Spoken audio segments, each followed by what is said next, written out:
Tema renungan firman Tuhan untuk renungan hari ini adalah membungkam niat busuk. Ayat Alkitab yang kita baca hari ini adalah dari 1 Petrus 2 ayat 11 sampai ayat 17 yang akan dibahas dalam dua bagian.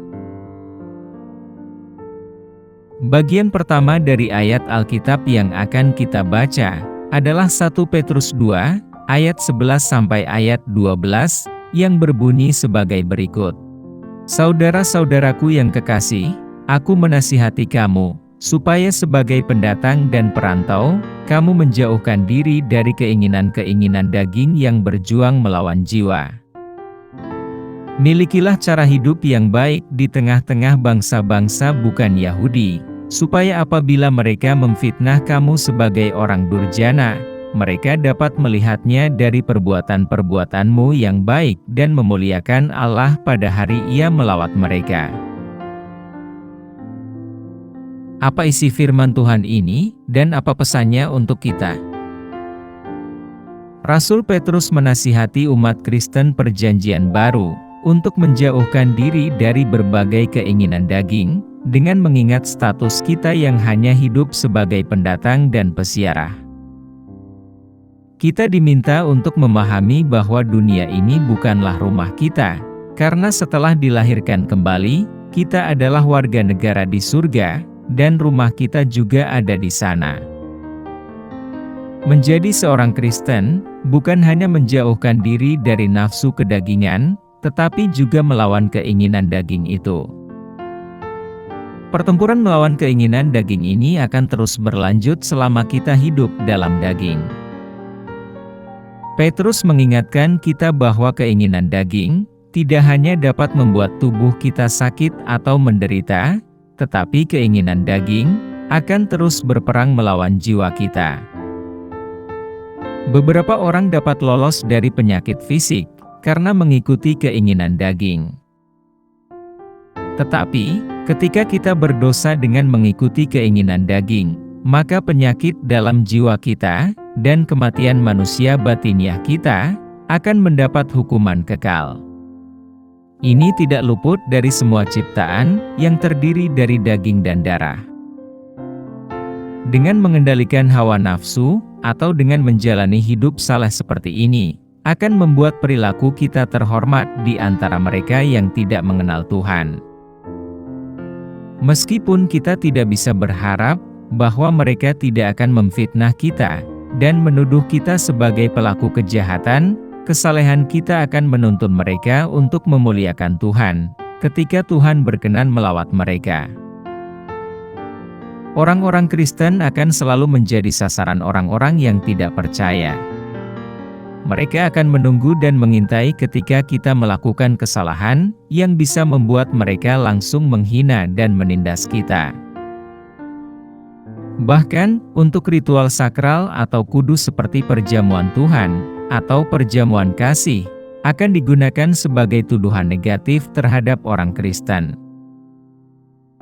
Ketika kita melakukan perjamuan kudus, mereka langsung melabeli orang Kristen sebagai melakukan ritual kanibalisme, karena memakan daging dan meminum darah bayi. Ketika orang Kristen melakukan kebaktian kepada Tuhan, mereka mengatakan bahwa orang Kristen melakukan pesta pora liar. Mereka menuduh orang Kristen antisosial, karena tidak ikut serta dalam hiburan masyarakat, yang seringkali di luar moral ilahi. Mereka mengatakan bahwa orang Kristen adalah ateis karena kita tidak menyembah berhala, yaitu Allah sesembahan mereka. Bagian kedua dari ayat Alkitab yang akan kita baca adalah 1 Petrus 2 ayat 13 sampai 17 yang berbunyi sebagai berikut.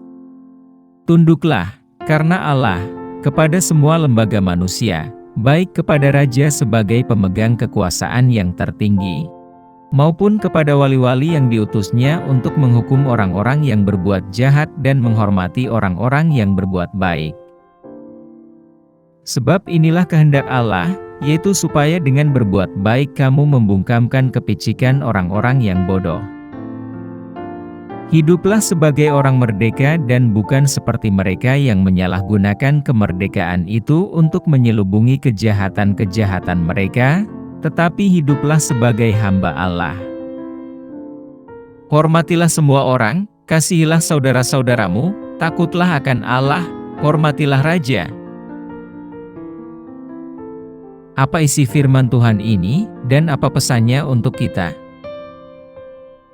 Sebagai orang Kristen, kita harus menjadi warga negara yang baik, tunduk pada pemerintah, sebagai bukti bahwa kita tunduk kepada Tuhan, yang memerintahkan kita untuk melakukannya. Ini sangat kontras dengan orang-orang Yahudi di zaman Petrus, yang bersemangat melawan pemerintah, yang tidak mengakui raja selain Allah, dan tidak membayar pajak kepada siapapun selain Allah. Petrus menulis ini selama masa Kekaisaran Romawi, yang bukan pemerintahan demokratis, dan tidak memiliki hubungan khusus dengan orang Kristen. Petrus juga bukan seorang pengecut. Jadi, jelas bahwa perintah Petrus ini benar-benar perintah Tuhan.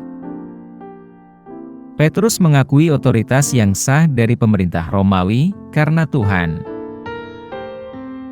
Kita taat pada pemerintah, karena pemerintah memiliki otoritas yang sah dari Tuhan.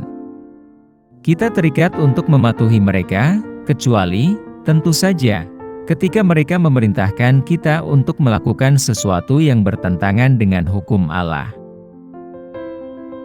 Adalah kehendak Tuhan bahwa kita bertindak jujur dan patuh setiap saat, dan dengan demikian menghindarkan kita dari kepicikan orang-orang bodoh, yang dapat mengklaim bahwa ajaran agama mereka hanya menjadikan mereka subjek yang buruk.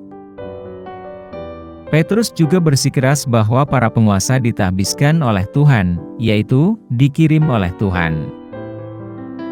Pemerintah diutus oleh Tuhan untuk menjaga ketertiban umum dengan menghukum pelaku kejahatan, dan untuk membela siapapun yang berbuat baik.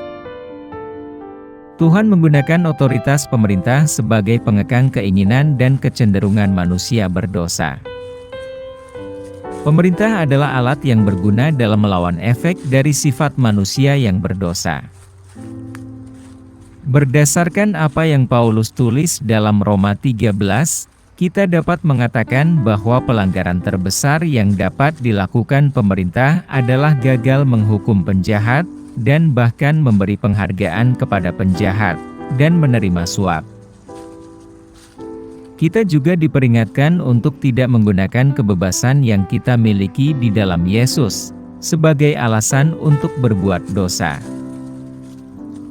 Sebaliknya, kita menggunakan kebebasan kita di dalam Yesus untuk menunjukkan kasih dan rasa hormat yang tulus kepada siapapun.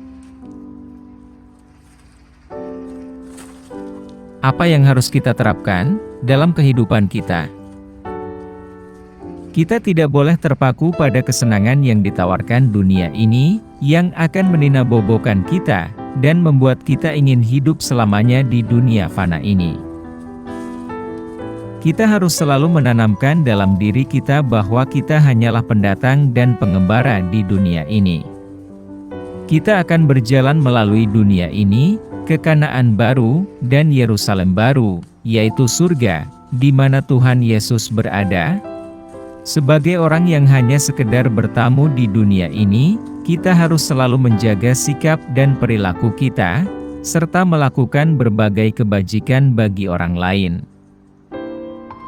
Kita harus sadar bahwa semua mata terbuka lebar mengawasi kita, sampai kita membuat kesalahan, bahkan yang terkecil pun, untuk menjatuhkan kita dan mengejek Yesus Tuhan kita. Kita harus menyadari bahwa perilaku kita harus menjadi cara untuk membela Injil. Kita harus tahu bahwa mereka yang belum pernah membaca Alkitab akan memahaminya melalui hidup kita. Jadi, hanya dengan berbuat baik kita membungkam ketidaktahuan orang bodoh. Kita harus selalu melakukan hal-hal yang dapat membungkam fitnah mereka yang membenci kita, sambil tetap mencintai mereka. Oleh karena itu, Kita tidak boleh tersinggung ketika kita dikatakan sebagai antisosial, eksklusif dan bahkan dituduh sebagai orang kafir. Padahal kita tahu bahwa orang yang tidak percaya kepada Yesus, sendirinya adalah kafir. Kita juga harus mematuhi pemerintah yang sah, termasuk para pejabatnya. Karena kita tahu bahwa para pejabat ini adalah manusia yang tidak sempurna. Oleh karena itu dalam syafaat kita harus selalu mendoakan mereka, agar Tuhan selalu memberikan mereka hikmat dan ilmu yang diperlukan untuk menjalankan tugasnya dengan yang terbaik.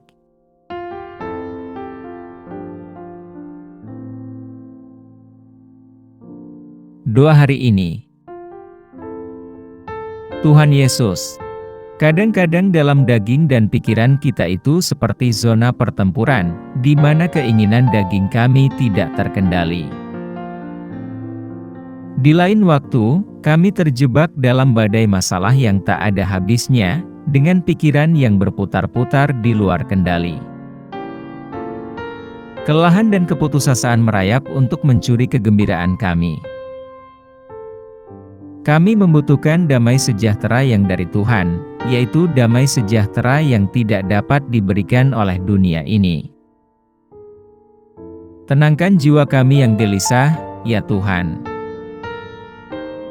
Bantu kami untuk dapat menghadapi semua gempuran keraguan dan kekhawatiran yang tidak perlu yang memenuhi hati kami. Tuhan, terima kasih telah mengizinkan kami untuk tetap berada di hadirat Tuhan. Engkau adalah kekuatan kami dan kepercayaan kami. Dalam nama Yesus, kami telah berdoa. Amin. Kiranya Tuhan menguatkan kita, dan kasih karunia Tuhan Yesus menyertai kita.